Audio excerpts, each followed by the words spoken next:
WFI के president जिन्हें abstain किया गया है कामकाज करने से, संजय सिंह, वो हमारे साथ हैं रांची में। इनसे सीधे बातचीत करते हैं।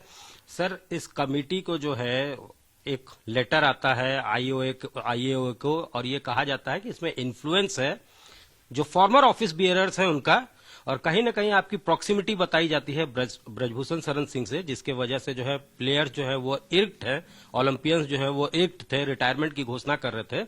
उसके बाद इस कमेटी को भंग कर दी जाती है, नई एडॉक कमेटी बनाने का भी रिकमेंडेशन हुआ है। जैसे एक तो ये जो आरोप लग रहा है कि मैं ब्रजभूषण सिंह का करीबी हूं, उसका जो आधार है करीबी का, मैं अभी पिछली फेडरेशन में ज्वाइंट सेक्रेटरी था और वो प्रेसिडेंट थे, तो एक ज्वाइंट सेक्रेटरी और प्रेसिडेंट के आपस में बातचीत होगी ही, दोस्ती रहेगी ही। करीबी का जो लगा रहे हैं तो उसका ये है, और मैं उनका राइट हैंड हूँ, लेफ्ट हैंड हूँ, ये सब जो बात बोल रहे हैं, तो मैं जाति से भूमिहार समाज से आता हूँ और वो जाति में क्षत्रिय समाज से आते हैं, तो मैं उनका रिश्तेदार तो हो नहीं गया, तो उनके कहां से उनका राइट हैंड हो गया, लेफ्ट हैंड हो गया। दूसरी चीज, मैं काशी का रहने वाला हूँ, वो रहने वाले अयोध्या के हैं, तो काशी में मैं मोदी जी के क्षेत्र का रहने वाला हूँ, जाति से भूमिहार हूँ। उसके बाद अभी तक कभी किसी भी हमारी जाति भूमिहार समाज के किसी भी व्यक्ति को किसी फेडरेशन का शीर्ष पद नहीं मिला था, पहली बार मिला है। उसमें भी राजनीति, उस खेल में भी राजनीति घुसाई जा रही, ये गलत है। खेल को खेल की तरह देखा जाए। कौन कर रहा है राजनीति? राजनीति दिख ही रही है कौन कर रहा है। अगर उसमें प्रेजेंट में अभी जो कारण दिखाया गया सस्पेंशन का, वो दिखाया गया है कि हमने टूर्नामेंट अलॉट कर दिया है नंदिनी नगर में, तो नंदिनी नगर में जो टूर्नामेंट अलॉट किया गया उसका कारण भी सुन लीजिए पूरा। इलेक्शन होने के बाद वहां से एजीएम एडजर्न करके सबको मीटिंग बुलाई गई, मीटिंग में सारे लोग वहीं मौजूद थे, सब सारे स्टेट फेडरेशन के लोग आए हुए थे, तो उनको बुला लिया गया। बुला करके सबसे बातचीत की गई कि इस कैलेंडर ईयर में अंडर 15 और अंडर 20 के बच्चों का अगर इस कैलेंडर ईयर में टूर्नामेंट नहीं हो जाएगा तो फिर उनका साल बर्बाद हो जाएगा, क्योंकि यूडब्ल्यूडब्ल्यू का जो नियम है कि वो 1 जनवरी से 31 दिसंबर तक का चलता है। उसकी वजह से वहां कहा गया कि इसको तत्काल करा दिया जाए। सारी मतलब और लोग फेडरेशन जितने आई थी, सब लोगों ने कहा कि मेरे पास अभी इतना बड़ा इंफ्रास्ट्रक्चर नहीं कि तुरंत 2 नेशनल एक जगह पे कराया जा सके।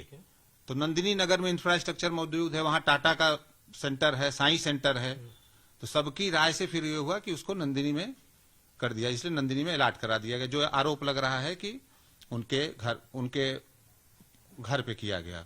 दूसरी चीज, ऑफिस का जो उस पर आरोप लगाया गया है, ऑफिस अभी दो दिन पहले फेडरेशन बनी है, ऑफिस हम लोग खोज रहे हैं, ऑफिस जहां मिल जाएगी वहां से ऑफिस हटा के अपना सेटल कर लेंगे ऑफिस। सर, ये सवाल तो तमाम जो उठा रहे हैं वो वैसे लोग उठा रहे हैं जो परफॉर्मर रहे हैं देश के लिए, जिन्होंने परफॉर्म किया है, तो ये वही ऑफेंडेड फील कर रहे, तो वहीं से तो सब शुरू उठा रहे हैं। और वो बच्चों का भविष्य क्यों अंधकार में करना चाहते हैं। टीवी के माध्यम से, आप लोगों के माध्यम से ये पता लगा कि ब्रजभूषण शरण सिंह ने कुश्ती से संन्यास ले लिया, उसी दिन 21 तारीख को ही उनका विदाई समारोह कर दिया गया था। तो ब्रजभूषण शरण सिंह जी पे आरोप लगा है, साक्षी मलिक ने आरोप लगाया है, इन्होंने संन्यास ले लिया, साक्षी मलिक जी ने भी संन्यास ले लिया। अब दोनों लोग हाथ जोड़ के कुश्ती को विदा करें। अब नई फेडरेशन जो आई है वो कुश्ती कराए, बच्चों का भविष्य बनाए, खेल खेल की तरह चले। अब उसमें धरना प्रदर्शन, हम चुनाव जीत करके आए हैं, ये लाठी तंत्र लोकतंत्र है ना, ये लाठी तंत्र धरना तंत्र से तो ये देश चलेगा नहीं। हमारे ही क्षेत्र के मोदी जी हैं, जीत करके जाते हैं प्रधानमंत्री, उसके बाद विपक्ष जाकर के कहे कि उनको हटा दिया जाए क्योंकि वो वामपंथी राष्ट्रद्रोही उनको नहीं चाहते हैं, टुकड़े टुकड़े गैंग उनको नहीं चाहती है। तो उसी तरह वही लोग लगे हुए हैं हम लोग के पीछे भी। तो अब नाउ व्हाट नेक्स्ट, अब क्या करेंगे? इसको चैलेंज कर रहे हैं किसी तरह से कोर्ट में? जा करके हम लोग अपनी पूरी चीज बना करके खेल मंत्री जी से मिलेंगे, हम लोग प्रयास करेंगे माननीय मोदी जी से भी मिलने का, प्रधानमंत्री जी से मिलने का, इसलिए कि हमारे क्षेत्र के सांसद भी हैं, वो हमारे देश के प्रधानमंत्री भी हैं, तो उनसे मिलेंगे। वहां से अगर हमारी बात नहीं बनती है तो फिर लीगल का भी हम लोग अपनी पूरी स्पष्टीकरण उनके यहाँ रखेंगे, और ये हमें पूरी उम्मीद है कि वो इस चीज को मानेंगे। नहीं होता है तो फिर हम लोग लीगल के लिए राय लेंगे, लीगल में उसमें क्या किया जा सकता है ये देखेंगे। धन्यवाद सर हमसे बात करने के लिए। संजय सिंह, साफ तौर से मानना है कि अब इसके बाद खेल मंत्रालय को ये लोग कांटेक्ट करेंगे, वहां डोर्स को नॉक करेंगे, साथ ही साथ प्रधानमंत्री से मिलने की भी कोशिश करेंगे और लीगल ऑप्शंस जो हैं उसका वो भी जो है ओपन है, वो भी एक ऑप्शन है, लास्ट रिजॉर्ट होगा, बेशक जो है वो आखिरी या अंतिम विकल्प होगा, लेकिन उसके पहले ये कोशिश करेंगे प्रधानमंत्री तक से मिलने का, तमाम चीजों को सामने रखने का और अपना पक्ष रखने का कि कहीं से इन्हें कोई इन्फ्लुएंस नहीं कर रहा था। ये इनका साफ तौर से कहना है, साफ तौर से इनका पक्ष है। और एक ही कमेटी में जब कोई काम करेगा तो जाहिर तौर पे डायलॉग उससे होगा। तो ये जो इनके ऊपर उंगलियां उठाई जा रही है कि इनकी प्रॉक्सिमिटी है ब्रजभूषण शरण सिंह से, उसको ये खारिज भी करते हैं। कैमरामैन राकेश तिवारी के साथ सत्यजीत कुमार, रांची, आज तक।